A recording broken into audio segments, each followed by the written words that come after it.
నీ గుజరాత్ లో గుంట భూమి అడగలే, నీ రిజర్వేషన్ లో 1% మేము అడగలే.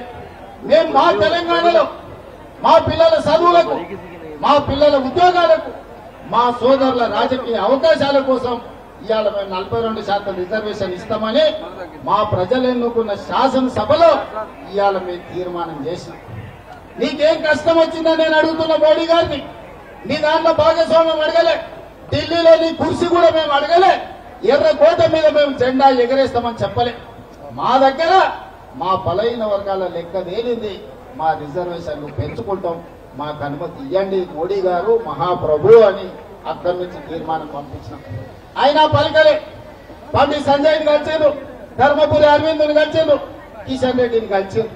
మా పిల్లలు విజ్ఞప్తి చేసారు, మా సోదరులు పోయి డిమాండ్ చేసి వాళ్ళు పలకలే, వాళ్ళు మళ్ళీ చూడలే. అందుకే ఇవాళ గల్లీలో ఉండి చెప్తే మీకు వినిపిస్తలేదు, అందుకే ఢిల్లీకి వచ్చి చెప్తాం మోడీ గారు మీరు వినండి, శంకర్ మందిర్లో మాకు గొంతు వినిపిస్తున్నాం. ఇవాళ ఢిల్లీకి వచ్చినాం. ఆనాడు కురుక్షేత్రం సందర్భంగా ఒక మాట చెప్పారు, ఆయనను పోయి రావలే హస్తినకు అని, ఆయనను పోయి రావలేను హస్తినకు అని యుద్ధానికి ముందు, కురుక్షేత్ర యుద్ధానికి ముందు పెద్దలు చెప్పారు. దాంట్లో భాగంగానే మా బలైన వర్గాల సోదరులతో కలిసి ఆయనను హస్తినకు వచ్చింది. ఈ రోజు ప్రధానమంత్రి గారు మీరు వినండి, మీరు మా గుండె సప్పుడు వినండి, మా ఆలోచనలు పంచుకోండి, మాకు అనుమతి ఇవ్వండి, అప్పుడు మీ గౌరవం ఉంటుంది. అదే తెలంగాణకు వెలుపలి పిలిచి పార్టీలకు అతీతంగా 10 లక్షల మందితో బహిరంగ సభ ఏర్పాటు చేసి ప్రధానమంత్రిగా మిమ్మల్ని సన్మానించే బాధ్యత నేను తీసుకుంటా. మా రాష్ట్రంలో మాకు అనుమతి ఇవ్వండి, మేము సిద్ధంగా ఉన్నాం అమలు చేయడానికి.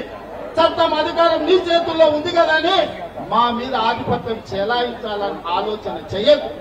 మా మీద ఆధిపత్యం చెలాయించాలనుకుంటే నిజాంలకు రజాకర్లకు ఏ గతి పట్టిందో మీరు చూసారు, ఉమ్మడి రాష్ట్రంలో ఏం జరిగిందో మీరు చూసారు. తెలంగాణ రాష్ట్రంలో కడీల నుంచి పరిపాలన అందించాల్సిన వాళ్ళు ఇవాళ ఎక్కడున్నాడో చూసారు. ఇవాళ ఢిల్లీల గద్దె మీద ఉన్నామని మీరు అనుకుంటున్నారు. రావాలి మళ్ళీ మా గల్లీలోకి, మీరు మీ వాళ్ళు మా గల్లీలోకి రావాలి. మీరు ఎప్పుడు ఢిల్లీలో ఉండరు, మళ్ళా రావాలి. మళ్ళా వచ్చినప్పుడు మా చేతికి దొక్కుతారు, మీరేం మర్చిపోవద్దు.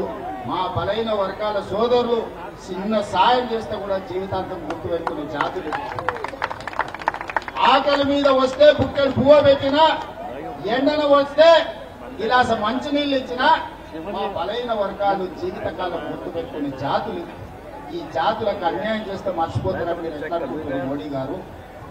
మీరు ఏ జాతి అని మేము అడుగుతలేము, మా జాతులకు ఎందుకు అన్యాయం చేస్తున్నారని మేము అడుగుతున్నాం. మేము మా జాతులకు న్యాయం చేస్తామని మేము ముందుకు వచ్చినప్పుడు మమ్మల్ని ఎందుకు అడ్డుకుంటున్నారని నేను అడుగుతున్నా. ముఖ్యమంత్రిగా ప్రధానమంత్రిగా మీరు ఈ దేశమంతా అమలు చేస్తారా లేదా నాకు తెలియదు. మీ గుజరాత్ రాష్ట్రంలో మీరు ఏం చేస్తారో నేను అడగట్లేదు. నా తెలంగాణ రాష్ట్రంలో ముఖ్యమంత్రిగా శాసనసభలో ఏకగ్రీవంగా తీర్మానం చేసిన బలైన వర్గాల రిజర్వేషన్లు 42% ఇవ్వడానికి మీకొచ్చిన కష్టమేంది, గుజరాత్ కు వస్తున్న నష్టమేందని నేను మోడీ గారిని అడగదలుచుకున్నాను. అందుకే ప్రధానమంత్రి గారు దయచేసి వినండి, మీరు చట్టసభలల్లో మెజారిటీ లేకపోయినా ట్రిపుల్ తలాక్ తెచ్చారు, 370 ఆర్టికల్ తెచ్చారు, సిటిజన్ అమెండ్మెంట్ యాక్ట్ తెచ్చారు, రైతు వ్యతిరేక నల్ల చట్టాలు తీసుకొచ్చారు. ఇవాళ వక్ఫ్ బిల్లు తెస్తున్నారు. మీకు బలం లేకపోయినా, ఇన్ని బిల్లులు మీకు బలం లేకపోయినా, ఇన్ని రాజకీయ పార్టీలు మిమ్మల్ని వ్యతిరేకించినా మీరు అవన్నీ చట్టాలు చేసి ప్రజల నెత్తి మీద రుద్దారు.